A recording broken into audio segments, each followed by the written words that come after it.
बातमी रायगडच्या पालकमंत्री पदासंदर्भात. रायगडच्या पालकमंत्री पदाबाबत तिढा हा अद्यापही कायम आहे. उपमुख्यमंत्री एकनाथ शिंदे आणि मुख्यमंत्री देवेंद्र फडणवीसांमध्ये बैठक होणार आहे. रायगडच्या पालकमंत्री पदाबाबत अद्यापही निर्णय झालेला नाही.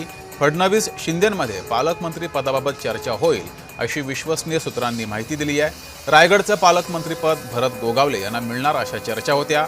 खुद्द उपमुख्यमंत्री एकनाथ शिंदेंसह भरत गोगावलेंनी याबाबत भाष्य केलं होतं. त्याच पार्श्वभूमीवर उपमुख्यमंत्री एकनाथ शिंदेंनी रात्री उशिरा मुख्यमंत्री देवेंद्र फडणवीसांची भेट घेतल्याची माहिती सुद्धा समोर येते आहे.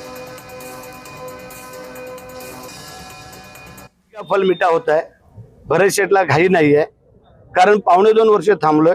तसे आणखीन 2-3 दिवस थांबायला काही हरकत नाही आहे. परंतु 15 ऑगस्टचा झेंडावंदन रायगड जिल्ह्याचा भरत शेठला आपल्याला मिळालेला आहे आणि आमचे नेते एकनाथ शिंदे साहेब, या राज्याचे नेते देवेंद्रजी हे विचारविनिमय करतायत. काही थोडीफार अडचण असू शकते, परंतु आमच्याकडून जी काय आमच्या म्हणजे तटकरे साहेब किंवा आम्ही त्या अडचणी ते दूर झालेल्या आहेत.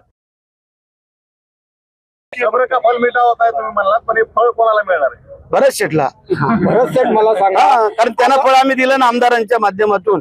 बिनविरोध त्यांच्या मुलग्याला आमदार केलं आणि आता भरत शेठला पालकमंत्री पद.